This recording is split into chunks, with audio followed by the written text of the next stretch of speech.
ராமநாதபுரம் மாவட்டம் பரமக்குடி அருகே குழந்தை இயேசு கோவிலில் பங்கு திருவிழாவை முன்னிட்டு கொடியேற்றம் நிகழ்ச்சி. ஏராளமான கிறிஸ்தவர்கள் பெருந்திரளாக பங்கேற்பார். ராமநாதபுரம் மாவட்டம் பரமக்குடி அருகே உள்ள உலகநாதபுரம் குழந்தை இயேசு கோவிலில் 8ஆம் ஆண்டு பங்கு திருவிழாவை முன்னிட்டு கொடியேற்றம் நிகழ்ச்சி நடைபெற்றது.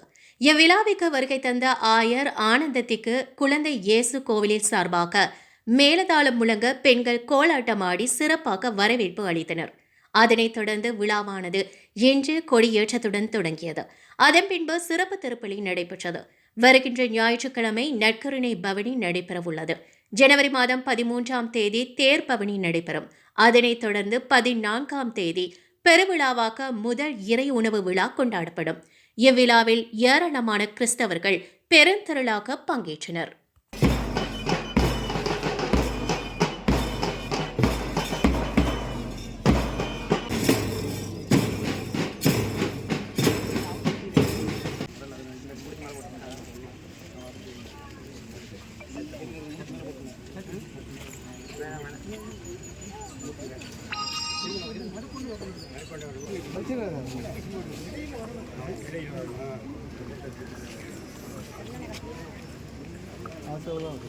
விண்ணகம் நோக்கி உயர்த்தப்படுவனவாக. இந்த நவநாட்கள் இந்நிலையில் இருக்கிற எங்கள் தந்தையே,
நம்மை பரமக்குடி மறைபட்ட அது முதல் முறையாக நம்முடைய பங்கிலே இந்த திரு